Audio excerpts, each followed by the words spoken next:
तो कैसा बीता छठ आप लोग का, बताइए जी। How was Chhath?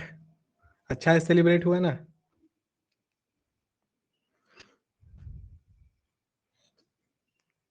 लिख के भी बता दीजिए, कोई इशू नहीं है। यस, गुड इवनिंग खुश।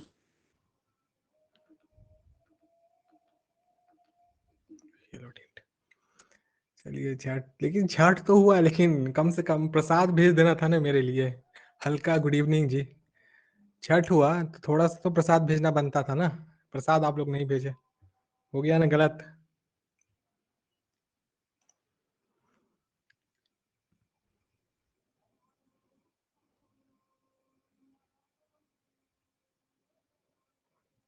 2 मिनट और है, 2 मिनट में क्लास शुरू कर देंगे।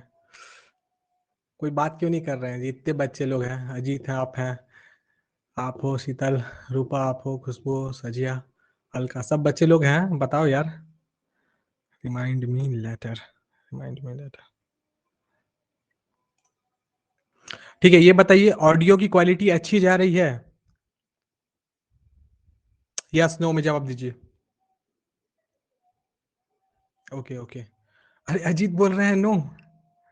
चेक करना पड़ेगा लगता है। ऑडियो क्रिस्टल क्लियर नहीं जा रही है क्या? ओके हाँ ठीक है। अजीत शायद नेटवर्क इशू होगी आपकी तो। साजिया यस, थैंक यू जी। Okay let's begin. ये मेरा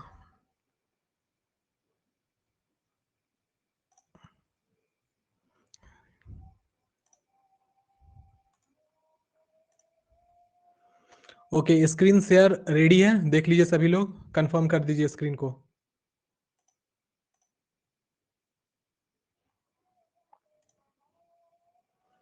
ओके, देखो आज जो हम लोग पढ़ने वाले हैं, आज हम लोग स्पेशल पढ़ने वाले हैं, वो हमारा जो पॉलिटी चल रहा है, पॉलिटी को ही आगे कंटिन्यू करेंगे। लास्ट जो हमारी क्लास में जो हुई थी, लास्ट क्लास में बच्चों हम लोग पढ़े थे क्या? तो पॉइंटर क्यों नहीं काम कर रहा भाई?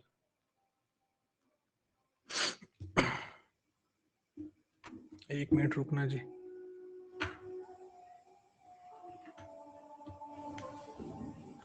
ओके, लास्ट डे हम लोग क्या पढ़ रहे थे? तो हम लोग प्रेसिडेंट पढ़ रहे थे। तो जैसे हमारे सेंट्रल गवर्नमेंट में प्रेसिडेंट साहब होते हैं, वैसे ही हमारे स्टेट में क्या होते हैं? तो स्टेट में हमारे गवर्नर होते हैं। तो आप लोग को ये चीज पता होगा। क्या प्रॉब्लम भाई, मेरी माउस क्यों नहीं काम कर रही है? ओके ठीक है। तो थोड़ा सा प्रॉब्लम हो गया था वो, माउस और उसका, ठीक हो गया। ओके, तो हम लोग आज जो शुरू करने वाले हैं, देखिए सबसे पहले ये हमारी सेकंड क्लास है बच्चों आज की। पहली वाली जो क्लास थी हमारी, जो सेशन में चली थी, उसमें हम लोग प्रेसिडेंट पढ़े थे। आज हम लोग पढ़ेंगे गवर्नर, और कोशिश करेंगे 2 क्लासेस में पूरी की पूरी गवर्नर की कंटेंट को मैं खत्म कर दूं। साथ में एक और बात, जो हमारी ये सीरीज चल रही है स्पेशल, इसमें हर एक क्लास के बाद उम्मीद करूंगा कि आप लोग टेस्ट अवश्य दें। टेस्ट बहुत ही इंपॉर्टेंट बनता है। Whatever you are reading, आप क्या जो भी कुछ पढ़ रहे हो, तो उसके बाद टेस्ट का होना बहुत ही इंपॉर्टेंट होता है। अगर आपके पास टेस्ट आप नहीं दोगे, तो आप खुद को जज नहीं कर पाओगे कि आप कितने अच्छे से समझ रहे हो चीजों को या नहीं। तो टेस्ट जरूर दिया कीजिए। ऑलरेडी गवर्नर प्रेसिडेंट का टेस्ट मैंने 2 लगा दिया है, और उसमें से एक टेस्ट हो चुका है, और एक टेस्ट वो भी हो चुका है, क्योंकि मैंने उसको शायद कल के दिन ऑन किया था। तो आज आप लोग नहीं हो सके तो उसको मैं एक्सटेंड कर दूंगा, आप वो वाला भी टेस्ट दे देना। टोटल 30 क्वेश्चन का 2 सीरीज है, पूरा का पूरा हम लोग उसको क्लियर जरूर करेंगे, ठीक है। चलिए हम लोग देख लेते हैं कंटेंट को, सारे लोग को समझ में आ रहा होगा, दिख भी रहा होगा। देखिए यहाँ पे सबसे पहली बात आती है, आज हम लोग जो टॉपिक पढ़ने वाले हैं वो हमारा है गवर्नर, ठीक है। तो गवर्नर, एक्चुअली गवर्नर का पोस्ट कैसे इंपॉर्टेंट होता है, जैसे कि हमारे अगर इंडिया में देखा जाए, तो फर्स्ट पर्सन कौन होता है, मतलब कंट्री का, वो हमारे हमारे प्रेसिडेंट होते हैं। उसी प्रकार से द सेम स्टेट का जो फर्स्ट पर्सन होता है वो हमारे गवर्नर साहब होते हैं, ये बात याद रखिएगा। और दूसरी बात, जैसे प्रेसिडेंट के बाद वाइस प्रेसिडेंट होता है, वैसे ही गवर्नर के बाद वाइस गवर्नर नहीं होता है। गवर्नर के बाद, ओके खुशबू आप दोनों टेस्ट दी थी, बहुत बहुत थैंक यू टेस्ट देने के लिए। तो जैसे कि हम लोग जानते हैं कि जैसे कि वाइस प्रेसिडेंट होते हैं, वाइस गवर्नर नहीं होते हैं। वाइस गवर्नर न होने के पीछे कारण क्या है मैं आपको बताता हूँ। वो जो गवर्नर होता है वो जितने भी मिनिस्टर के सेक्रेटरी होते हैं, एडिशनल सेक्रेटरी होते हैं, ज्वाइंट सेक्रेटरी होते हैं, और साथ में काउंसिल ऑफ मिनिस्टर का चीफ होता है। तो ऑलरेडी वो चीफ है और साथ साथ में वो किसके प्रतिनिधित्व कर रहे हैं, तो हमारे प्रेसिडेंट के प्रतिनिधित्व करते हैं हमारे स्टेट में। इसीलिए गवर्नर का जो वाइस गवर्नर पोस्ट होता है उसको कनाडियन जो हमारा स्टाइल दिया गया है कॉन्स्टिट्यूशन का गवर्नर के लिए, उसमें से उसको रिमूव कर दिया, इरेडिकेट कर दिया गया, हटा दिया गया। तो हम लोग देखते हैं गवर्नर जो होता है वो चीफ होता है किसका, वो चीफ, सॉरी, ओके, गवर्नर जो होता है वो चीफ हमारा होता है किसका, तो वो चीफ हमारे होते हैं काउंसिल ऑफ मिनिस्टर के। मतलब काउंसिल ऑफ मिनिस्टर का चीफ हमारे कौन कहलाएंगे, गवर्नर कहलाएंगे, ठीक है। अब काउंसिल ऑफ मिनिस्टर जो होता है वो 3 इक्विवेलेंट पार्ट में क्लासिफाई किया जाता है। ये दोनों जो है इसको हम लोग आगे पढ़ेंगे जब भविष्य में हम लोग और कंटेंट पढ़ेंगे काउंसिल ऑफ मिनिस्टर में, जिसमें हम लोग को जितनी भी इकाइयां होती हैं उसमें हम लोग वो सब चीज को पढ़ेंगे। लेकिन अभी हम लोग मिनिस्टर के अंदर आने वाले जो सेक्रेटरी होते हैं, सेक्रेटरी, उनके बारे में हम लोग जानेंगे।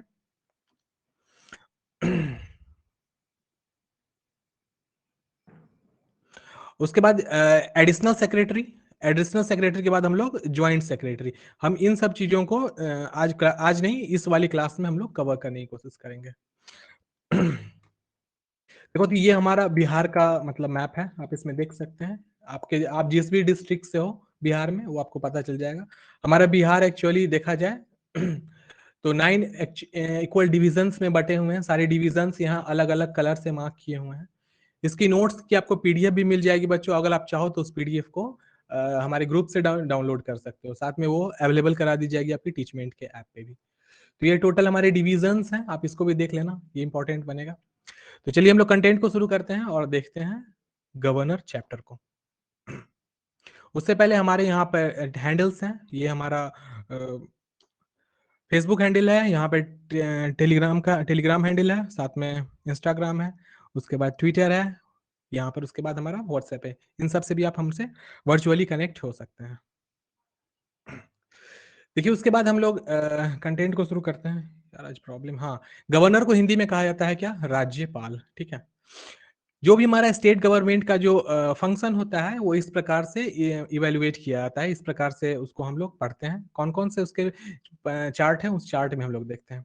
देखिए जो स्टेट गवर्नर है वो 3 इक्विवेलेंट पार्ट में डिवाइडेड होता है। सबसे पहला एग्जीक्यूटिव होता है, उसके बाद लेजिस्लेचर, और लास्ट टाइम आता है हमारा वो आता है जुडिशियरी, ठीक है। एग्जीक्यूटिव के अंतर्गत देखो इसका हिंदी आपको नोट्स में मिल जाएगा टोटल, ठीक है। लेकिन बेटर है मैं उसको इंग्लिश में ही बताऊं, क्योंकि ये जो कनाडियन लिया गया है ये सब वहीं से लिया गया, कनाडियन मतलब जो कॉन्स्टिट्यूशन है उससे बोरो किया गया हमारे गवर्नर का कंटेंट को। इसलिए जो हमारे स्टेट गवर्नमेंट के जो पार्ट एग्जीक्यूटिव है उसके ही अंतर्गत हमारे क्या आते हैं, तो गवर्नर आते हैं उसी के अंतर्गत। और उसी के अंतर्गत हमारे फिर क्या आते हैं, गवर्नर, गवर्नर के बाद चीफ मिनिस्टर, और चीफ मिनिस्टर के बाद हमारे काउंसिल ऑफ मिनिस्टर। मतलब कि ये चेन देखा जाए तो इस प्रकार से बनता है। सबसे निचली पायदान पे हमारे काउंसिल ऑफ मिनिस्टर होते हैं, उसके ऊपर सीएम होते हैं, चीफ मिनिस्टर।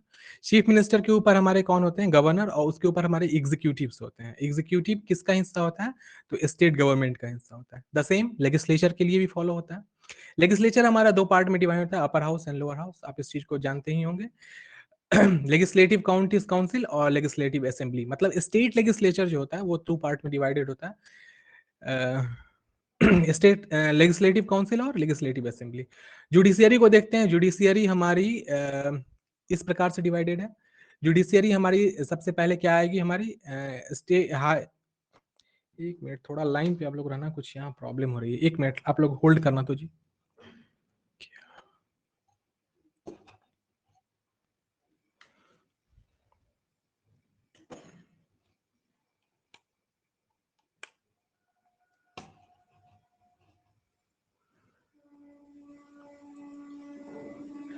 एक मिनट बच्चों, आप लोग थोड़ा सा रुक जाइएगा जी, थोड़ी सी कुछ प्रॉब्लम आ गई है, एक मिनट।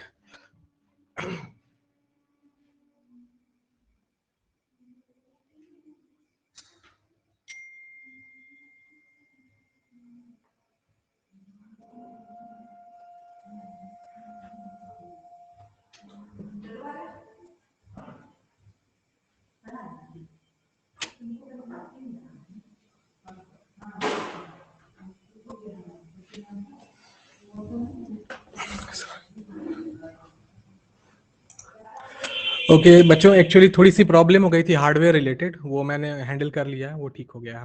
वो माउस और कीबोर्ड का ना कोलेब्रेशन नहीं हो पा रहा था ढंग से। तो हम लोग आगे देखते हैं जुडिशियरी में। जुडिशियरी के जो विभिन्न मतलब स्तर होते हैं उसको हम लोग समझते हैं। देखिए जुडिशियरी का नीचे जो आता है, मतलब सबसे पहला पावदान होता है हमारा उसका हाई कोर्ट का। उसके बाद होता है डिस्ट्रिक्ट और उसके बाद अदर कोर्ट्स। अदर कोर्ट के भी अंदर जैसे कि हमारे पंचायत होते हैं, आप जानते होंगे इसको, पंचायत। पंचायत हमारा विलेज बेसिस पर होता है, तो ये इसी कोर्ट के अंतर्गत आता है। पंचायत भी एक प्रकार का मतलब विलेज लेवल का कोर्ट ही होता है। तो पंचायत से ऊपर क्या आएगा हमारा, डिस्ट्रिक्ट कोर्ट आता है। डिस्ट्रिक्ट कोर्ट से ऊपर आता है हमारा हाई कोर्ट। और हाई कोर्ट हमारे किसके अंतर्गत आएगा, तो जुडिशियरी का हिस्सा होता है। तो ये वाला जो आपको मतलब डायग्राम दिख रहा है बच्चों, ये आपको हू बहू डायग्राम आपके नोट्स में भी मिल जाएगी। और इस बार की नोट्स देखो मैंने हिंदी में बनाई है क्योंकि आपको अच्छे से समझ में आ सके। हाँ, जिन बच्चों को इंग्लिश में प्रॉब्लम, अगर बाय द वे हिंदी में प्रॉब्लम होती है, तो आज ही इस नोट्स का पीडीएफ में डाल दूंगा, आप पढ़ते टाइम में उसको भी देख करके अच्छे से समझ सकते हैं। तो यहाँ पे क्या लिखा हुआ है, भारत के राज्यों के राज्यपाल के पास राज्य स्तर पर समान शक्तियां और कार्य हैं जो केंद्रीय स्तर पर भारत के राष्ट्रपति का होता है। मतलब राज्यपाल जो होता है स्टेट में होता है हमारा राज्यपाल, और राष्ट्रपति हमारे कहाँ होते हैं, सेंट्रल स्तर पे होते हैं। मतलब जो इंडिया के स्तर पे होंगे वो हमारे कौन हो जाएंगे, राष्ट्रपति साहब होंगे। और राज्य जितने भी हमारे राज्य हैं और केंद्र शासित प्रदेश है, उसमें राज्यपाल, गवर्नर, लेफ्टिनेंट गवर्नर होते हैं। ठीक है। राज्यपाल राज्यों में मौजूद है, यहाँ पे क्लियर लिखा हुआ है। राज्यपाल जो होता है वो कहाँ मौजूद होते हैं, राज्य के अंदर मौजूद होते हैं। जबकि उपराज्यपाल या प्रशासनिक राष्ट्रीय राजधानी क्षेत्र दिल्ली सहित केंद्र शासित प्रदेश में मौजूद है। देखो राज्यपाल कहाँ हो जाएगा आपको, राज्यों में। और उपराज्यपाल जिसको हम लोग लेफ्टिनेंट गवर्नर भी कहते हैं, लेफ्टिनेंट गवर्नर कहते हैं उनको, वो आपको कहाँ मिल जाएंगे, तो जितने भी हमारा यूटीज है, यूटीज मतलब यूनियन टेरिटरीज, और साथ साथ में दिल्ली पौंडीचेरी, आप ये सब जानते होंगे यूटी के अंतर्गत ही आते हैं। दिल्ली हुआ, पुडुचेरी हुआ, इसको पौंडीचेरी भी पुडुचेरी भी कहा जाता है। तो ये हमारे किसके अंतर्गत आते हैं, तो ये आते हैं हमारे किसके अंतर्गत में, तो मतलब राज्यपाल के अंतर्गत में। ठीक है। राज्यपाल नाम मात्र के मुखिया के रूप में कार्य करता है। वैसे मैं आपको बता चुका हूं जैसे कि प्रेसिडेंट भले, जो भी हमारे प्रेसिडेंट होते हैं, ये भले हमारे इंडिया के चीफ होते हैं, मतलब फर्स्ट पर्सन हमारे कहाँ के होते हैं, तो इंडिया के होते हैं। लेकिन इसके बावजूद भी इनका कार्य ना देखा जाए तो बहुत ही नाम मात्र का होता है। ये सिर्फ सिग्नेचर करने पे आते हैं। सारी की सारी जो मंडली होती है वो किनकी होती है, तो वो हमारे काउंसिल ऑफ मिनिस्टर की होती है। जो मंत्रिमंडल होता है, मंत्रिमंडल ही किसी भी डिसीजन को सामने लाता है। और वो डिसीजन के बाद मतलब देश का जो प्रथम व्यक्ति होता है हमारे कौन, प्रेसिडेंट साहब, वही आके सिग्नेचर करते हैं तो वो पारित होता है। लेकिन वो सिर्फ नाम मात्र के होते हैं, बस कहने के लिए होते हैं। तो उसी प्रकार से राज्यपाल जो स्टेट में होते हैं, जिसको हम लोग कहते हैं गवर्नर, वो भी सिर्फ नाम मात्र के मुखिया होते हैं। सिर्फ वो नाम मात्र, वो कहने के लिए सिर्फ है। उनको भी कंट्रोल करने के लिए कौन आएगा, तो चीफ मिनिस्टर। या चीफ मिनिस्टर जिस प्रकार के नियम देंगे, जिस प्रकार का कोई पारित कराना होगा, तो वो जाकर के काउंसिल में जो हमारा अपर हाउस और लोअर हाउस होगा, वहां पे वो चीज पेश करी जाएगी, वहां से निकल के जाएगी लास्ट में फाइनलाइज होने के लिए किनके पास, राज्यपाल के पास। तो आप इस बात को अच्छे से समझ रखिएगा कि राज्यपाल और प्रेसिडेंट वो अलग अलग स्तर पे होते हैं, लेकिन उनकी पावर सिर्फ नाम मात्र की होती है, वो सिर्फ कहने के लिए होते हैं। आगे कहा गया है, जबकि वास्तविक शक्ति राज्यों के मुख्यमंत्री और उनके मंत्री परिषद के पास होती है। मैंने इस चीज को, मुख्यमंत्री होगा, ठीक है, सीएम, जो चीफ मिनिस्टर साहब होंगे, वही हर चीज को कंट्रोल करेंगे। और जो मंत्री परिषद होगा, देखो मंत्री परिषद का जो चीफ होगा वही हमारे कौन होंगे, वो सीएम होंगे। मंत्री परिषद का जो चीफ होगा वो हमारा कौन होगा, तो सीएम होगा। और सीएम ही साहब क्या करेंगे, हर चीज को चलाएंगे। ठीक है। लेकिन लास्ट में सिग्नेचर होने के लिए, वेरीफाइड होने के लिए, क्लियरफाई मतलब समझिए तो अंतिम जो मतलब इंटरव्यू होगा वो हो जाएगा किनके पास में, राज्यपाल का। राज्यपाल साहब जब उसको सिग्नेचर करते हैं तभी वो आगे की ओर पारित होता है। देखिए उसके बाद यहाँ पे क्या कहा गया है, संविधान के भाग 6 में अनुच्छेद 153 से लेकर के 167 तक राज्य में कार्यकारिणी के संबंधित है। मतलब आप इस चीज को ध्यान में रखना, भाग 6 का कहां से कहां आर्टिकल, अनुच्छेद को इंग्लिश में आर्टिकल 153 से लेकर के 167 के बीच में राज्य के कार्यकारिणी, मतलब जो स्टेट लेजिस्लेचर होता है उसके अंदर, वो इसमें हम लोग पढ़ते हैं। राज्य के कार्यकारिणी में कौन कौन आते हैं, राज्य का जो मतलब उनका जो काउंसिल होता है उनके मिनिस्टर्स का, उनमें कौन कौन होते हैं देखिए। देखिए सबसे पहले उसमें होगा क्या, हमारा राज्यपाल जिसको हम लोग गवर्नर कहते हैं। उसके बाद हमारे मुख्यमंत्री साहब होंगे जिनको हम लोग सीएम कहेंगे। मंत्री परिषद मतलब क्या होगा, जितना काउंसिल ऑफ मिनिस्टर्स होगा वो होंगे। और राज्य के महाधिवक्ता, मतलब जो भी चीफ होते हैं राज्य के, और भी मतलब जैसे कि कोई राज्य का भी तो कोई मंत्री होता है ना, राज्य का भी तो बाय द वे जैसे खेल मंत्री होगा कोई, तो राज्य बेसिस पर जो भी मंत्री होते हैं वो उनके अंतर्गत आते हैं। इस प्रकार केंद्र में उपराष्ट्रपति का समान उपराज्यपाल का कोई कार्यकाल नहीं है। और इस प्रकार से याद रखिएगा, जैसे कि उपराष्ट्रपति मतलब वाइस प्रेसिडेंट सेंट्रल में होते हैं, उसी प्रकार से वाइस गवर्नर राज्य में नहीं होता है, ये ध्यान में रखिएगा। तो बच्चों ये बात समझने की है कि गवर्नर एक्चुअली स्टेट में सेंटर का क्या करता है, प्रतिनिधित्व करता है। सेंटर की किसका, प्रेसिडेंट का। इसीलिए प्रेसिडेंट का ऑलरेडी प्रतिनिधित्व करने के लिए एक व्यक्ति ऑलरेडी है, इसीलिए दूसरा कोई उसका उप राज्यपाल नहीं हो सकता है, क्योंकि ऑलरेडी वो किसी की प्रतिनिधित्व कर रहा है। अब कोई प्रतिनिधित्व कर रहा है, उसके जगह पे फिर से कोई प्रतिनिधित्व करना है, तो ये बकवास सी बात होगी। एक और मैं चीज आपको बता देता हूं, जो गवर्नर होता है, गवर्नर का चुनाव क्यों नहीं होता है। देखो गवर्नर का इलेक्शन नहीं होता है, क्यों नहीं होता है, ये बहुत बड़ा सा क्वेश्चन बनता है कि क्यों, ऐसा कौन सी ऐसी बात है जिसमें गवर्नर का इलेक्शन नहीं कराया जाता है। देखिए गवर्नर एक्चुअली चुना किसके द्वारा जाता है, वो एक्चुअली हमारे प्रेसिडेंट साहब के द्वारा मनोनीत होता है। और जब कोई व्यक्ति ऑलरेडी सेंटर में, मतलब इंडिया के जो फर्स्ट पर्सन होते हैं उनके द्वारा मनोनीत किया जा ही रहा है, तो क्या जरूरत बनती है उनके लिए एक विशिष्ट चुनाव कराने का। और आपको एक और बात पता होना चाहिए, एक मुखिया के चुनाव में भी करोड़ों रुपए खर्च आए थे पूरे के पूरे राज्य में, तो एक गवर्नर के चुनाव में भी करोड़ों रुपया खर्च आएगा, और ऑलरेडी सीएम के चुनाव में करोड़ों खर्च आता है। इसी खर्च को ही बचाने के लिए क्या होता है कि गवर्नर का चुनाव नहीं होता है, गवर्नर एक्चुअली मनोनीत किए जाते हैं किनके द्वारा, प्रेसिडेंट के द्वारा। इस बात को आप ध्यान में रखिएगा। नेक्स्ट आती है हमारी राज्यपाल। राज्यपाल राज्य का मुख्य कार्यकारी प्रमुख होता है। आप इसको याद रख, ध्यान में रखिएगा कि राज्यपाल जो भी गवर्नर होते हैं वो कार्यकारी प्रमुख होते हैं, कहाँ के, तो राज्य के। लेकिन राष्ट्रपति की तरह वह नाम मात्र का कार्यकारी प्रमुख होता है। मैंने इस चीज को बताया है कि वो सिर्फ कहने के लिए होते हैं, गवर्नर हैं मतलब स्टेट के फर्स्ट पर्सन है, मान रहा हूँ इस चीज को, लेकिन वो सिर्फ नाम मात्र के होते हैं, उनका कोई स्पेशल डिसीजन नहीं होता है, ध्यान रखिएगा। वो एक्चुअली किनके अंतर्गत काम करते हैं, तो वो सीएम्स और मंत्रिमंडल जो थे, चीफ मिनिस्टर, मुख्यमंत्री और उनके जो मंत्रिमंडल होते हैं उनके अनुसार, और उनके ही मतलब अंदर अंदर में तो नहीं कह सकते हैं, उनके ही अकॉर्डिंग काम करते हैं। अंदर में नहीं कहना थोड़ा सा संविधान का अपमान होगा, क्योंकि राज्यपाल प्रमुख होता है स्टेट का। उसके बाद है राज्यपाल केंद्र सरकार के एजेंट के रूप में भी कार्य करता है। मैंने इस चीज को बताया है कि जो गवर्नर होते हैं वो सरकार के एजेंट, सरकार सरकार मतलब क्या, सरकार मतलब पीएम नहीं, सरकार मतलब हो जाएगा हमारा राष्ट्रपति। वो कौन हो जाएंगे, हमारे राष्ट्रपति। राष्ट्रपति के किसके रूप में, एजेंट के रूप में काम करते हैं। इसीलिए राज्यपाल की कार्यालय की दोहरी भूमिका होती है। तो ये बात कह सकते हैं कि राज्यपाल जो मतलब गवर्नर का जो कार्यालय होता है, मतलब ऑफिस ऑफ गवर्नर, वो डुअल नेचर का होता है। डुअल नेचर का अर्थ क्या हो गया, सबसे पहले वो स्टेट को तो मतलब स्टेट के अंदर में तो वो कंट्रोलिंग पावर रखते ही है। देखो कंट्रोलिंग मतलब सिर्फ दिखावा वाला कंट्रोलिंग रहता है, वो पावर तो रहता है। इसके साथ साथ वो सेंटर में जो हमारी होती है, सेंटर के जो हमारे प्रेसिडेंट होते हैं, तो प्रेसिडेंट का वो क्या करता है, प्रेसिडेंट का भी वो मतलब अब मतलब कह सकते हैं ना उनके मतलब कंट्रोल, मतलब उनके अंदर में, मतलब गवर्नर किसके अंदर में, प्रेसिडेंट के अंदर में, मतलब उनके मतलब प्रतिनिधित्व करने के रूप में स्टेट में काम करते हैं। उसके बाद क्या कहा गया है यहाँ पे देखिएगा, आमतौर पर प्रत्येक राज्य के लिए एक राज्यपाल होता है। देखो कंडीशन ये बात कही गई है कि जितने भी राज्य होंगे, जितने भी स्टेट्स होंगे, उसके लिए एक राज्यपाल का होना अनिवार्य होता है। लेकिन 1956 का 7वां संविधान संशोधन, सेवेंथ अमेंडमेंट जो हुआ था कॉन्स्टिट्यूशन में, उसमें यह कहा गया कि एक व्यक्ति मतलब एक गवर्नर किन्हीं दो राज्यों का मतलब गवर्नेंस में काम कर सकता है। तो 2 या 2 से अधिक राज्यों के राज्यपाल के रूप में एक ही व्यक्ति की नियुक्ति की सुविधा प्रदान की गई है। तो मतलब क्या है कि एक व्यक्ति है तो वो चाहे तो 2 राज्यों में अपना गवर्नेंस को मतलब राज्य का प्रमुख के रूप में वो काम कर सकता है। और हाँ, एक और चीज़ बताना चाहूँगा, उसमें जो उनकी सैलरी होगी या फिर जो भी भत्ता होगा उनका, उसमें दोनों स्टेट्स बराबर-बराबर उस चीज़ को पे करेंगे।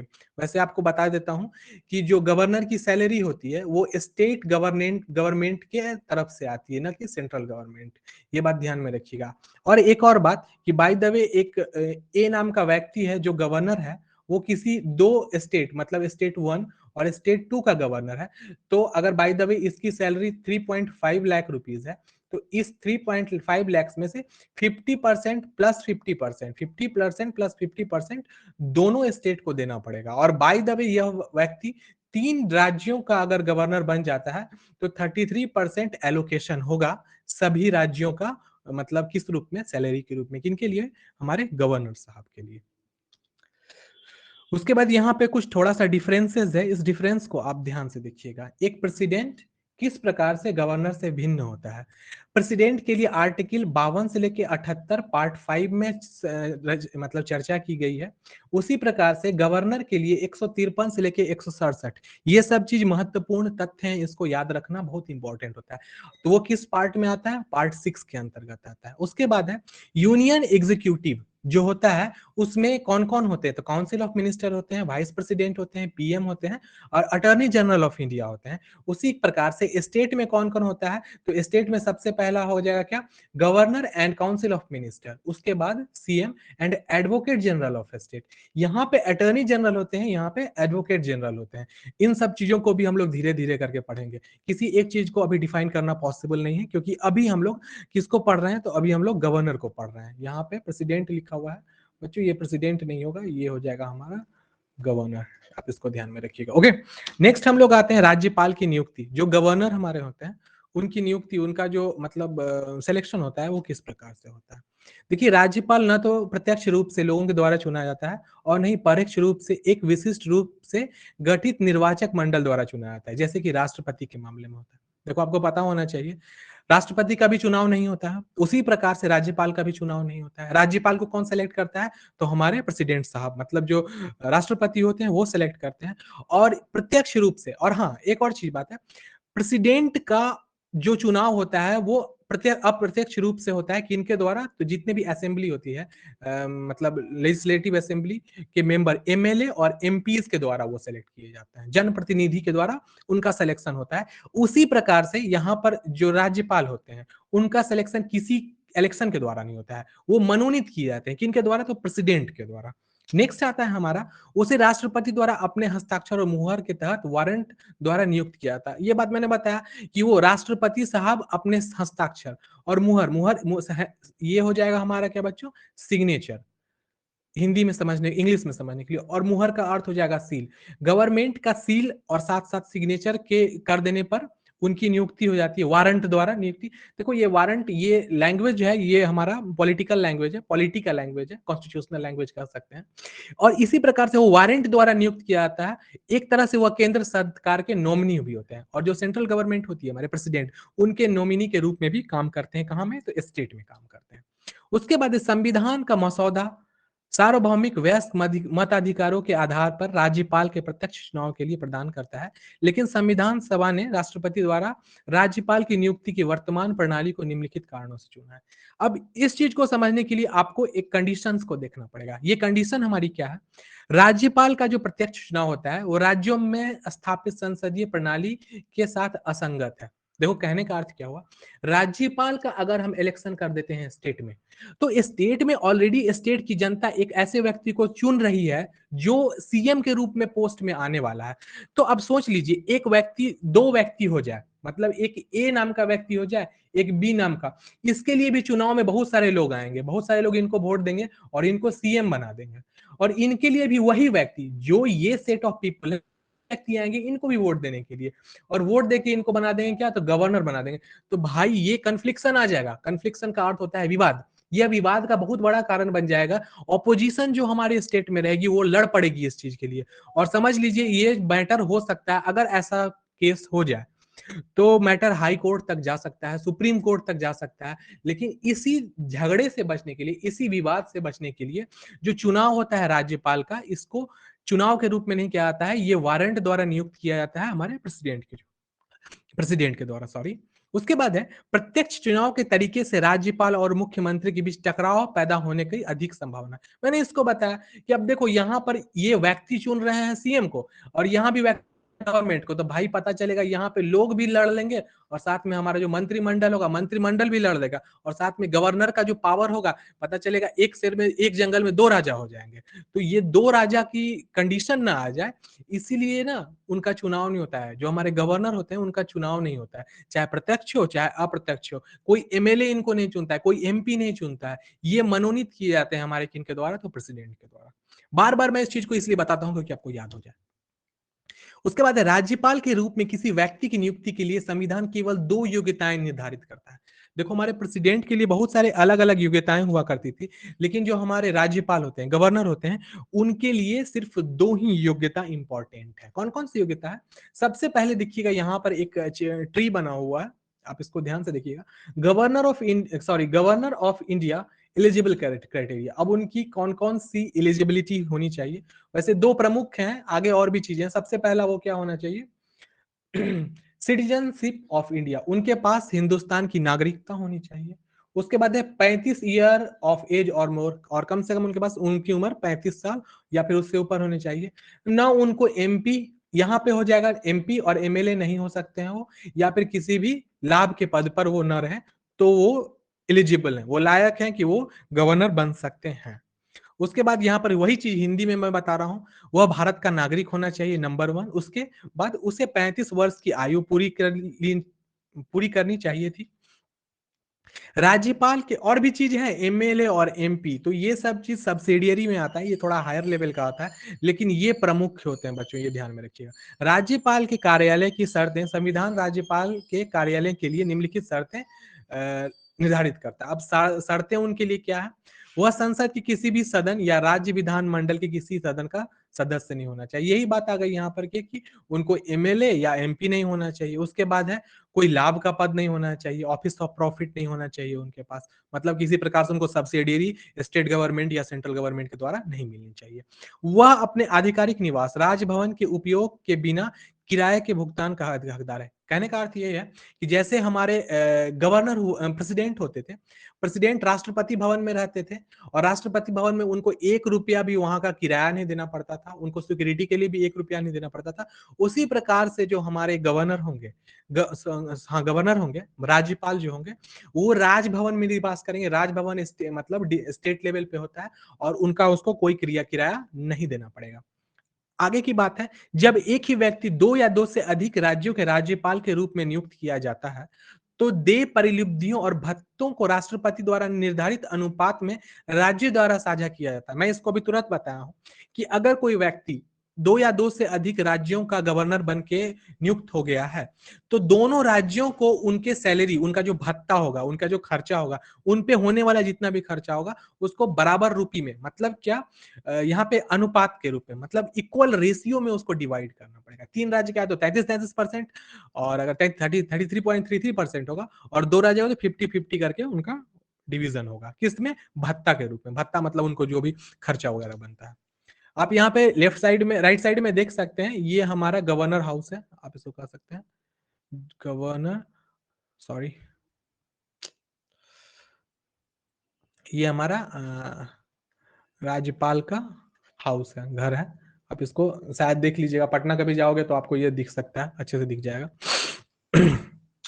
उसके बाद क्या है, राज्यपाल के कार्यालय की शर्तें, संविधान राज्यपाल के कार्यालय के लिए निम्नलिखित शर्तें निर्धारित करता है। अब ये उनकी हो गई क्या, यहाँ से यहाँ तक शर्तें। तो संविधान राज्यपाल के कार्यालय के लिए कुछ स्पेशल शर्त को लागू करता है। वो शर्त क्या क्या है? वह संसद के किसी भी सदन या राज्य विधान मंडल के किसी सदन का सदस्य नहीं होना चाहिए।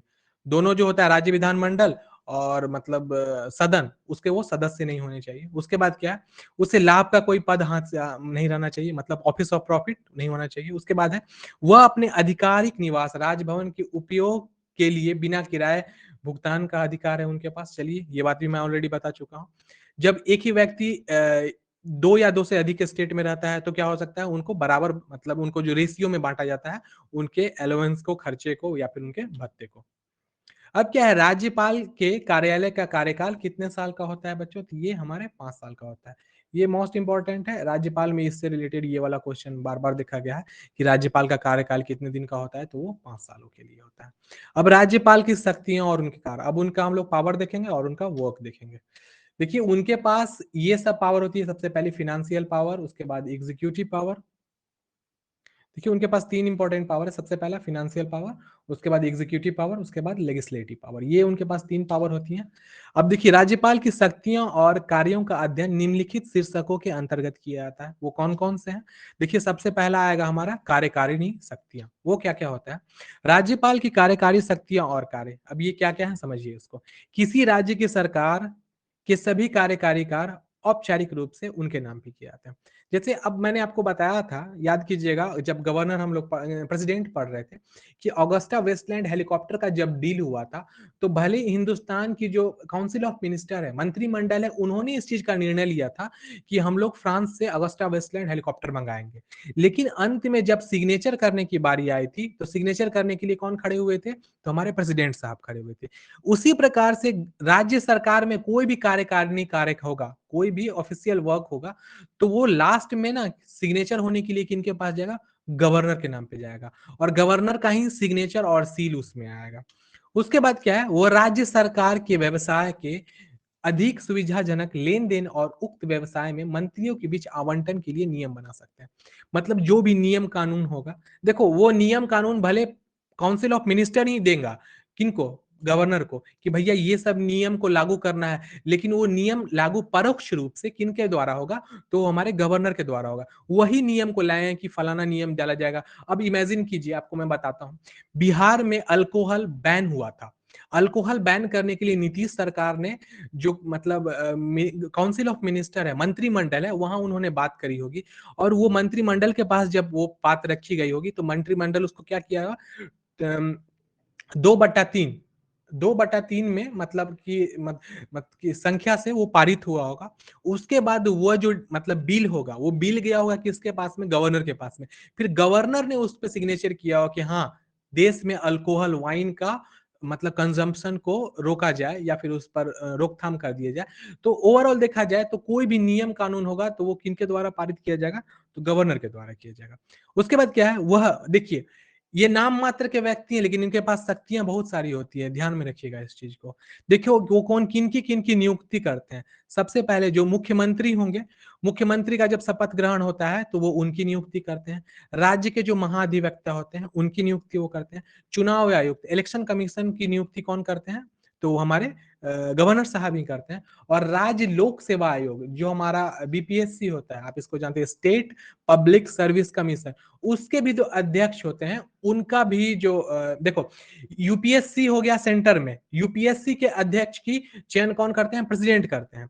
उसी प्रकार से राज्य में हो गया क्या? तो जैसे बिहार में तो बीपीएससी, तो बीपीएससी के अध्यक्ष, इनका भी जो नियुक्ति होगी वो कौन करेंगे? तो हमारे राज्यपाल साहब ही करते हैं। इस चीज को आप ध्यान में रखिएगा। स्टेट लेवल पे स्टेट वाली पावर, सेंट्रल लेवल पे सेंट्रल वाली पावर।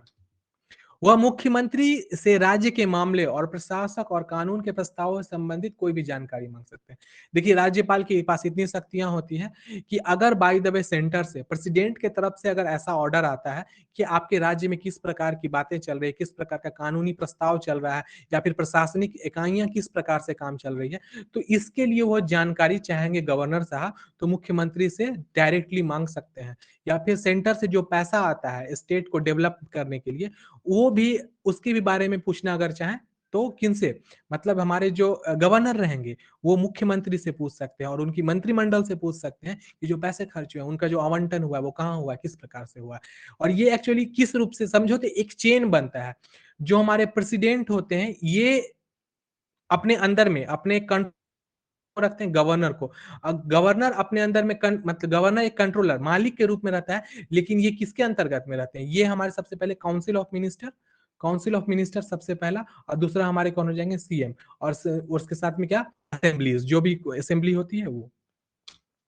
उसके बाद the last one is what, ध्यान दीजिएगा इसमें, वह मंत्री मंडल के किसी भी मामले में मंत्री परिषद की विचार के लिए प्रस्तुत करने के लिए कह सकता है जिस पर एक मंत्री द्वारा निर्णय लिया गया हो, लेकिन जिस पर परिषद द्वारा विचार नहीं किया होगा। इसमें क्या कहा जा रहा है कि अगर बाय द वे असेंबली में कोई चीज पारित होने जाता है और क्या होता है वहां पर, वो उसके लिए मंत्रिमंडल निर्णय नहीं लेता है, लेकिन मंत्रिपरिषद क्या करता है, उस चीज को आगे की ओर बढ़ाना चाहता है, तो उस केस में वो चाहे, मतलब गवर्नर चाहे तो मुख्यमंत्री से इस चीज के लिए विचार करने के लिए वो मांग कर सकते हैं।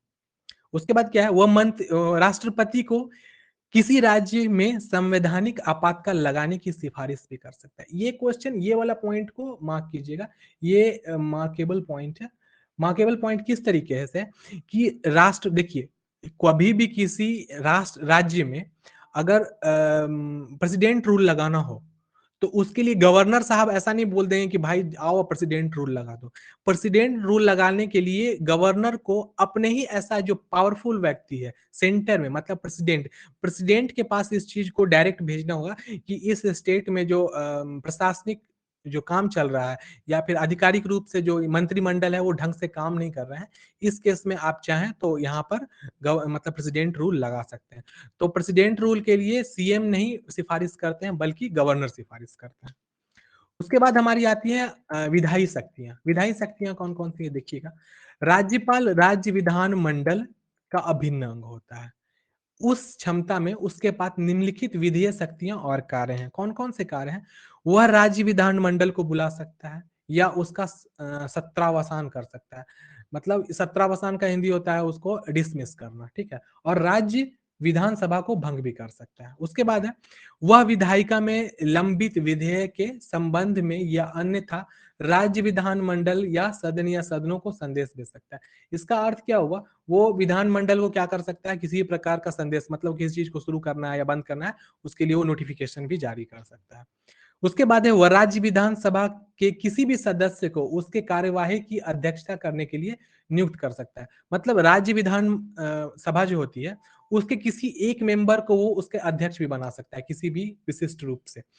वह जब अध्यक्ष और उपाध्यक्ष पद दोनों खाली हो, उसके बाद क्या होगा, जब अध्यक्ष और उपाध्यक्ष का पद खाली हो जाता है, उस केस में इसी तरह वह राज्य विधान परिषद के किसी भी सदस्य को उसकी कार्यवाही की अध्यक्षता के लिए नियुक्त भी कर सकता है। मतलब किसी व्यक्ति को उन्होंने अध्यक्ष और उपाध्यक्ष बना दिया, ठीक है। अध्यक्ष साहब भी नहीं है, उपाध्यक्ष साहब भी नहीं है, तो वो किसी दूसरे व्यक्ति को कहां से, राज्य विधान मंडल के किसी भी मेंबर को उसके जगह पे नियुक्त कर सकता है। उसके बाद क्या कहता है, वह राज्य विधान परिषद के सदस्यों में से एक छठे सदस्य को साहित्य, विज्ञान, कला, सहकारी आंदोलन और समाज सेवा में विशेष ज्ञान या व्यवहारिक अनुभव रखने वाले व्यक्तियों को नामित करता है। अब क्या है कि राज्य विधान परिषद, जो विधान परिषद राज्य में होता है, उसके एक छठे मतलब 6 सदस्य, मतलब 1/6 के रेशियो में लिया जाता है। तो उन लोगों को वो कहाँ से चुन सकते हैं? तो साहित्य, विज्ञान, कला, सहकारी आंदोलन और समाज सेवा, या फिर किसी स्पेशल ज्ञान है या व्यवहारिक अनुभव जो रखते हैं उन लोगों को। तो मैं बता देता हूँ, ये जो चीज है, ये हमारा ये जो कंटेंट लिया गया है, ये कनाडियन कॉन्स्टिट्यूशन से लिया गया है। आप इस चीज को ध्यान में रखिएगा। वह राज्य विधानसभा में से एक सदस्य को राज्य विधानसभा के लिए नामित कर सकता है, और वो कौन से समुदाय से होने चाहिए? Anglo Indian. अब वो एंग्लो इंडियन में से भी किसी एक व्यक्ति को राज्य विधानसभा के मेंबर के रूप में ला सकते हैं। उसके बाद क्या है, वह चुनाव आयोग के परामर्श से राज्य विधानमंडल के सदस्यों की अयोग्यता के प्रश्न का निर्णय भी लेता है। मतलब अब सोचिए, कोई राज्य विधानमंडल में कोई ऐसा नेता है जो लायक नहीं है, मतलब फिर भी वो चुन लिया गया था, तो वो इलेक्शन कमीशन के पास जाकर के गवर्नर साहब ये भी पूछ सकते हैं कि भाई ये जो व्यक्ति का चयन हुआ था ये किस बेसिस पे हुआ था, किस तरीके से आपने उनको चुना है। उसके बाद जब कोई विधेयक राज्य विधानमंडल द्वारा पारित होने के बाद राज्यपाल को भेजा जाता है, तो वो उसको पास कर सकता है। मतलब क्या है, मतलब कोई विधेयक राज्य, यहाँ पे छूट गया है थोड़ा सा, तो वो क्या होगा, देखिए कोई विधेयक अगर राज्य मंत्रिमंडल के द्वारा पास पारित हो जाए और राज्यपाल के पास वो भेजा जाए तो वो उसको पारित कर सकता है, वो कर सकता नहीं, वो पारित कर सकता है उसको। उसके बाद है, अब वो क्या क्या कंटेंट आएंगी आगे देखिएगा। विधेयक पर असहमति दे, वो चाहे तो विधेयक पर असहमति भी दे सकते हैं, उसको ना भी कह सकते हैं। बिल पर उसकी सहमति को रखे, अगर कोई मनी बिल पास होता है तो उस पर सहमति को रोक भी सकते हैं। उसके बाद क्या है, राज्य विधान मंडल के पुनर्विचार के लिए विधेयक, यदि वह धन विधेयक नहीं है तो लौटाएं। देखो याद रखिएगा, धन विधेयक जो होता है मनी बिल, उसको न प्रेसिडेंट वापस करते हैं न गवर्नर वापस करता है, उसको पास ही करना पड़ता है। लेकिन उसके बाद कंडीशन क्या है, हालांकि अगर राज्य द्वारा विधेयक को फिर से पारित किया जाता है, मतलब अगर बाई द वे वो चाहे तो धन विधेयक को पारित कहाँ के दोबारा, देखिए जैसे सदनों में अगर वो जो भी सदन होते हैं, सदन से वो पारित होकर के किनके पास आ जाए, हमारे राज्यपाल के पास आ जाए, तो राज्यपाल उसको वापस नहीं लौटा सकते हैं किसी भी हालत में।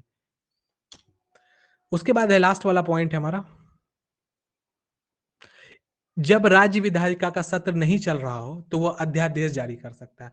अब अध्यादेश जारी करने की भी शक्ति हमारी राज्य में किन के पास होती है, तो हमारे गवर्नर के पास होती है। इन अध्यादेशों को राज्य विधायिका द्वारा इसके पुनः संयोजन से 6 सप्ताह के भीतर अनुमोदित किया जा सकता है। ये भी एक क्वेश्चन इंपॉर्टेंट बनता है कि कितने दिनों के अंदर में अनुमोदन किया जा सकता है, तो राज्य में याद रखिएगा 6 सप्ताह, मतलब 42 दिन के अंदर में करना होता है उस चीज को अनुमोदित दोबारा। उसके बाद आती है वित्तीय शक्तियां। अब वित्तीय शक्तियां में इनके पास कौन कौन सा मॉनिटरिकल पावर होता है, उस चीज को हम लोग देखते हैं। देखिए राज्यपाल के पास जो वित्तीय शक्तियां और कार्य हैं वो निम्न है। देखिए वो वह देखता है कि वार्षिक वित्तीय विवरण जो राज्य बजट होता है वो राज्य विधानमंडल के समक्ष रखा गया है कि नहीं। अब देखिए किसी भी स्टेट को डेवलप करने के लिए सेंटर से पैसे लेने की जरूरत पड़ती है। जो भी टैक्स होता है, टैक्स जो लोग पे करते हैं वो टैक्स किसके पास जाता है, तो सेंट्रल गवर्नमेंट के पास जाता है। और जिस राज्य के हिसाब से जिस रूप से टैक्स उनके पास जाता है वो उसी प्रकार से एक परसेंटेज बांटे हुए रहते हैं। जो मैक्सिमम डेवलप्ड स्टेट है या फिर मिनिमम डेवलप्ड स्टेट है उसी हिसाब से वो 40% से, सॉरी 35% से लेकर के 40% के बीच में टैक्से का पैसा का एलोकेशन होता है स्टेट में। अब वो राज्य बजट के रूप में आता है। मैंने बजट आपको लास्ट क्लास में ऑलरेडी पढ़ाया भी है। अब क्या है, धन विधेयक राज्य विधान मंडल, सॉरी राज्य विधान मंडल में उसकी पूर्व सिफारिश से ही पेश किया जाता है। अब देखिए धन विधेयक है, राज्य विधान मंडल में अगर पेश करना है तो किनके, राज्यपाल की सिफारिश से ही पेश किया जा सकता है, ध्यान में रखिएगा। उसके बाद है, उसकी सिफारिश के अलावा अनुदान में कोई मांग नहीं की जा सकती है। अब देखिए गवर्नर चाहे तो कि गवर्नर से स्टेट का जो काउंसिल ऑफ मिनिस्टर होता है एक्स्ट्रा पैसा अनुदान के रूप में नहीं मांग सकता है। जो एलोकेट, देखिए सेंटर से अगर by the way 36% he tax का आएगा किस रूप में, स्टेट को डेवलप करने के लिए, तो कोई भी जो हमारा मंत्रिमंडल होगा स्टेट लेवल का वह उनसे पैसे के और डिमांड नहीं कर सकता है कि हमारे स्टेट को और डेवलप करने हैं, पैसे चाहिए। इस प्रकार का डिमांड किनके पास में, गवर्नर के सामने में नहीं रखा जा सकता है। उसके बाद है, वह किसी भी अप्रत्याशित व्यय को पूरा करने के लिए राज्य की आकस्मिकता निधि से अग्रिम कर सकता है। मतलब आकस्मिक निधि क्या होती है बता देता हूं। बाय द वे अब किसी राज्य में इमेजिन करो बाढ़ आ जाता है, हमारे ही स्टेट बिहार में बाढ़ आ जाता है, पूरा का पूरा जो हमारा एरिया है दरभंगा समस्तीपुर ये सब पूरी की पूरी तरीके से बर्बाद हो जाता है। तो उस केस में अप्रत्याशित व्यय, अब ये जो व्यय होता है वो अप्रत्याशित व्यय होता है, मतलब इसकी कोई एक्सपेक्टेशन नहीं होती है कि ये व्यय स्टेट में करना ही करना है। तो उस केस में क्या होगा, वो आकस्मिक निधि जो होती है राज्य की, याद रखिए राज्य की अलग आकस्मिक निधि होती है, सेंटर की अलग आकस्मिक निधि होती है। तो वो राज्य की आकस्मिक निधि से पैसे लेकर के उस चीज में लगा सकते हैं बहुत ही आसानी से। अब क्या है, वो पंचायत और नगर पालिकाओं के बीच वित्तीय स्थिति की समीक्षा के लिए हर 5 साल बाद वित्त आयोग का गठन करता है। इसको समझिएगा, हर 5 साल के बाद गवर्नर का जब कार्यकाल पूरा हो जाता है किसी भी स्टेट में, तो वो जितने भी पंचायत होते हैं वो और नगर पालिका जितने भी होती हैं, और साथ में हाँ, पंचायत और नगर पालिका में जो भी पैसों का एलोकेशन किया गया, मतलब जितने पैसे वहां दिए गए हैं उसके लिए वो ना एक समीक्षा, एक मीटिंग बैठा करके खर्चों का आवंटन देख सकते हैं अच्छी तरीके से। उसके बाद आती है हमारी न्यायिक शक्तियां। उनके पास जुडिशियल पावर कौन कौन सी है, तो जुडिशियरी आप जानते होंगे, ये दिख रहा है इस फोटो से आप अच्छे से समझ सकते हैं जुडिशियरी पावर क्या होती है। अब राज्यपाल की न्यायिक शक्तियां और कार्य क्या क्या है बच्चों, इसको आप समझिएगा। देखो सबसे पहला, देखो हम थोड़ा आपको याद दिलाते हैं। याद दिलाने के लिए हम लोग प्रेसिडेंट पे आते हैं, क्योंकि हम लोग प्रेसिडेंट और गवर्नर दोनों की पावर को एक तरीके से देख रहे हैं, किस प्रकार से दोनों समान होते हैं। तो देखो, वह क्षमादान दे सकता है, राहत दे सकता है, राहत 2 बार लिखा गया है, और सजा में छूट भी दे सकता है, या किसी ऐसे मामले में संबंधित किसी भी कानून के खिलाफ किसी भी अपराध के लिए दोषी ठहराए गए किसी भी व्यक्ति को सजा को निलंबित और हटा भी सकता है।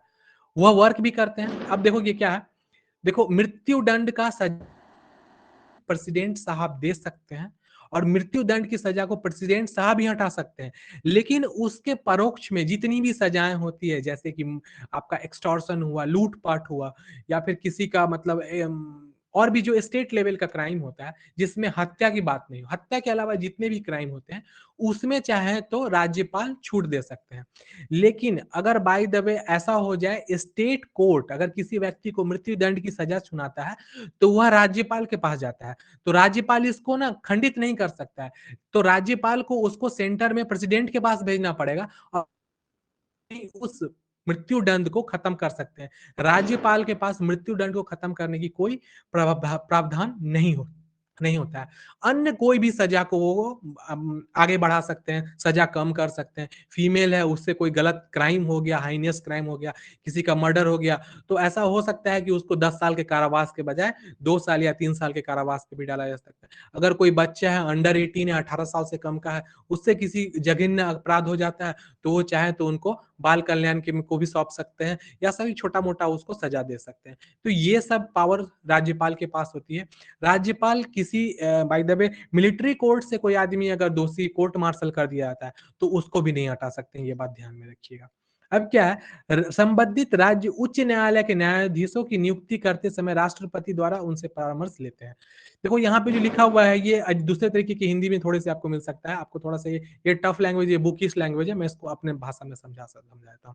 देखो राज्य में जो उच्च न्यायालय होता है बच्चों, वहां के न्यायाधीश की नियुक्ति, जब वहां के न्यायाधीशों की नियुक्ति होती रहती है, तो नियुक्ति करते टाइम में राष्ट्रपति के द्वारा वो परामर्श लेते हैं। मतलब देखो, काउंसिल ऑफ मिनिस्टर जो स्टेट लेवल और सेंट्रल लेवल पर होता है, उस मिनिस्टर का जो हेड होता है, उनका एक अलग मीटिंग होता है। उस मीटिंग से जाकर के वो क्या कर सकते हैं, परामर्श लेते हैं। मतलब किसी प्रकार का विचार जो लेना होगा, वो वहां से लेते हैं। उसके बाद है वह राज्य उच्च न्यायालय के परामर्श से जिला न्यायाधीशों की नियुक्ति और पदोन्नति करता है। देखो जो स्टेट के न्यायाधीश होते हैं, उनकी भी नियुक्ति उच्च न्यायालय, अब उनकी नियुक्ति के लिए सबसे पहले वो उच्च न्यायालय में जाएंगे, वहां पे उनकी सिफारिश करेंगे, उसके बाद ही उनकी नियुक्ति या फिर उनका जो प्रमोशन होता है वो किया जाता है। उसके बाद है वह राज्य उच्च न्यायालय और राज्य लोक सेवा आयोग के परामर्श से राज्य की न्यायिक सेवा में व्यक्तियों को भी नियुक्त करता है। अब देखो राज्य का जो लोक सेवा होता है, स्टेट पीसीएस, मतलब जैसे बीपीएससी हुआ, सीजीपीएससी हुआ, यूपीपीएससी हुआ, झारखंड पीएससी हुआ, इसके जो मतलब सेवार्थ व्यक्ति होते हैं, उनकी भी नियुक्ति के लिए वो क्या करेगा, उच्च न्यायालय से और राज्य से प्रावधान ले सकता है और परामर्श कर सकता है। तो देखो अभी जहां तक हम लोग पढ़ लिए हैं, तो ये हमारा कंटेंट देखा जाए तो गवर्नर का कंप्लीट हो चुका है बच्चों। जितने भी इंपॉर्टेंट पॉइंट थे इसमें हमने कवर कर लिए हैं। शायद इसमें कुछ भी अब नहीं बचा है बताने के लिए, मतलब यहाँ तक टोटल पॉइंट था, और ये पॉइंट कंप्लीट हो चुका है। और इसका मैं बता देता हूँ, जो पीडीएफ फाइल होगी, वो पीडीएफ फाइल अभी आधे घंटे के अंदर में आपको आपके व्हाट्सएप ग्रुप के साथ साथ अगर टेलीग्राम से जुड़े में टेलीग्राम वाले ग्रुप में, और साथ साथ में टीचमेंट के ऐप पे भी आपको अवेलेबल मिल जाएगा। तो आप प्लीज उसको डाउनलोड कर लीजिएगा। सारे के सारे नोट्स शेयरेबल हैं, जिनको चाहे शेयर कर सकते हैं, और हिंदी और इंग्लिश दोनों भाषा में वो नोट्स आपको मिलेगी। और नोट्स में कोई त्रुटि अगर दिखती है तो प्लीज हमको मेंशन कर दीजिएगा। उस त्रुटि को हम कोशिश करेंगे सुधारने की, और जो भी प्रॉब्लम होगा उसको हम सॉर्ट आउट कर देंगे। तो आज हम लोग कंप्लीट कर लिए हैं गवर्नर को। अगले दिन हम लोग पढ़ेंगे क्या, अगले दिन हम लोग बच्चों पढ़ने वाले हैं वाइस प्रेसिडेंट पढ़ेंगे। ठीक है, एक मिनट रुकिए, हम कंटेंट देख लेते हैं अगला टॉपिक क्या है। अगला टॉपिक हमारा वाइस प्रेसिडेंट होगा। वाइस प्रेसिडेंट के बाद हम लोग इमरजेंसी प्रोविजंस पढ़ेंगे। तो अगले कंटेंट के लिए हम लोग तैयार करते हैं आगे की टॉपिक को। और आप लोग जाओ, अब थोड़ा सा रेस्ट कर लो, 10 मिनट बचा हुआ है, 10 मिनट के बाद कृष्ण सर का क्लास होगा। और किन्हीं को कोई क्वेश्चन वगैरह पूछना हो तो आप पूछ सकते हैं, किसी भी प्रकार का क्वेश्चन, अगर कुछ डाउट वगैरह हो तो आप हमसे पूछ सकते हैं, हम आपको रिप्लाई दे देंगे। अगर कोई डाउट हो, कोई प्रॉब्लम है तो आप पूछिए। किन्हीं को कोई प्रॉब्लम है किसी चीज़ को समझने में, या फिर कोई चीज़ नहीं समझ में आया हो, या फिर उनका किस प्रकार से वर्क होता है, वो भी हमको बता सकते हैं। ओके, भेजो, क्या लिखे हुए हैं? ओह! बेवजह किसी को नोट्स क्यों सेंड करें? ठीक है, आपकी प्रॉपर्टी है। आप अगर नहीं सेंड करना चाहते हो तो कोई बात नहीं है। मेघा, आपको गुड नाइट जी, अच्छे से पढ़ाई कीजिएगा। और हाँ, जिनके पास देखो एक चीज़ बताता हूँ, अगर कोई बच्चे इन चीज़ों को देखना चाहते हो, तो आप इस बुक को देखिए, ये वाली बुक, एम लक्ष्मीकांत है, ठीक है? मैं इसी बुक से पढ़ता हूँ, सारा का सारा कंटेंट, जितने भी आपके नोट्स हैं, ये इंग्लिश मीडियम की बुक है, ठीक है? और आप इसको हिंदी में भी आप परचेज़ कर सकते हो। ये बेस्ट एवर बुक मानी जाती है, जितने भी यूपीएससी, पीएससी वाले हैं, इसी बुक को पढ़ते हैं। तो आपसे भी रिक्वेस्ट है, आप चाहो तो इस बुक को खरीद लो और इसे आप पढ़ सकते हो। इसमें हर चीज़ डीप में दिया हुआ है बच्चों, याद रखिएगा। और ये बहुत सारी बुक मैं पढ़ता हूँ, लेकिन इनको ज़्यादा मैं फ़ेवर करता हूँ, और ये फ़ेवरेबल बुक भी है। सोनू राजपूत। Hello, जी। हाँ जी, हेलो, कहिए जी।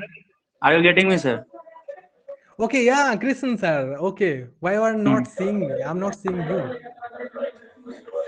Actually, I'm not in the house today. That's why Okay, I cannot take the class.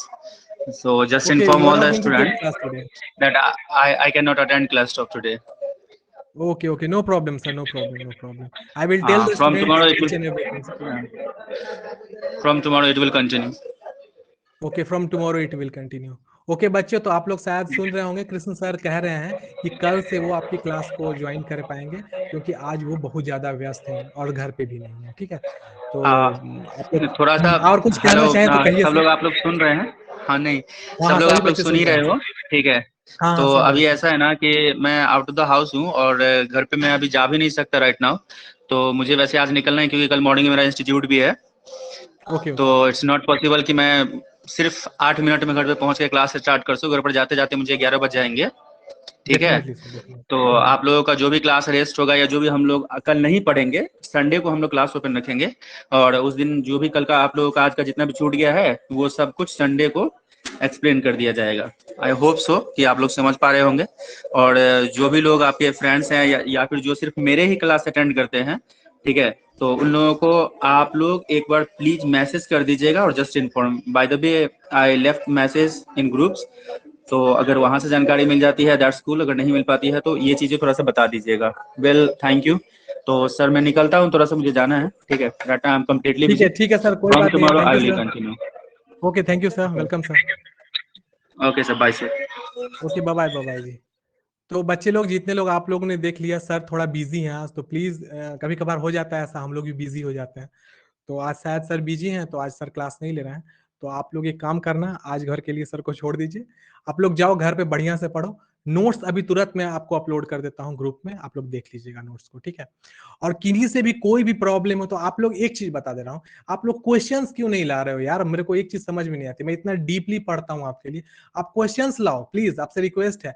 जैसे कि हमने गवर्नर को पढ़ा आज, गवर्नर से रिलेटेड आप क्वेश्चन कहीं से भी उठा के ले आइए, कहीं से भी आप चाहो, मतलब कोई भी बुक पढ़ो, वहां से कुछ लाओ, कुछ स्पेशल, हम लोग का भी ज्ञान बढ़ेगा और सभी बच्चों का भी ज्ञान बढ़ जाएगा। ग्रुप ऑलरेडी आप लोग के लिए है, तो ग्रुप में क्वेश्चन पूछ सकते हैं, बोलिएगा तो ग्रुप ओपन कर देंगे सभी बच्चों के लिए। तो प्लीज आप लोग इस चीज को किया करो यार, अच्छे से पढ़ा करो आप लोग, क्योंकि अभी से पढ़ते चलिएगा तो थोड़ा टाइम लगेगा, 1 साल 1.5 साल, तो फिर उसके बाद आप बूस्टेड हो जाएगा, फिर आप यूपीएससी के तक के एग्जामिनेशन को एकदम इजीली आप दे पाओगे, कोई प्रॉब्लम नहीं होगा, ठीक है? तो चलिए हम लोग आज की क्लास को यहीं पे एंड करते हैं बच्चों। हम लोग नेक्स्ट डे हम लोग फिर से नए कंटेंट के साथ मिलेंगे। कल हम लोग क्या पढ़ने वाले हैं? तो कल हम लोग पढ़ने वाले हैं वाइस प्रेसिडेंट। तो वाइस प्रेसिडेंट आप लोग पढ़ लीजिएगा, लुसेंट हो, एम लक्ष्मीकांत हो, डीडी बसी हो, कहीं से भी आप पढ़ सकते हो, ठीक है?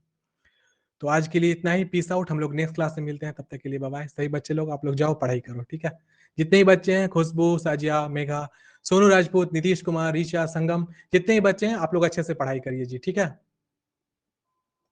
चलिए मैं क्लास को एंड कर रहा हूँ। ग्रुप को ओपन कर दीजिए। ओके, जस्ट मैं ग्रुप अभी तुरंत ओपन कर देता हूँ। सभी बच्चे लोग जो भी पूछना है आप लोग पूछ सकते हो। मैं ग्रुप ओपन कर दे रहा हूँ आप लोग के लिए। चलिए बाय बाय बच्चे, आप लोग जाओ पढ़ाई करो अब, ठीक है?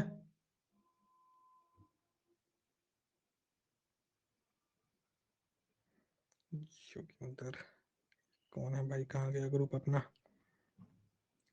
टीचमेंट।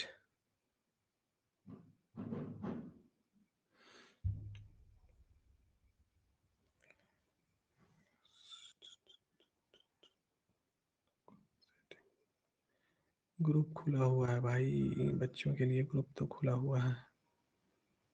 ये भी ग्रुप ऑल पार्टिसिपेंट खुला हुआ है। चलो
भैया बहुत खतरनाक स्थिति है भाई, लोकटस का अटैक ऐसे होगा तब तो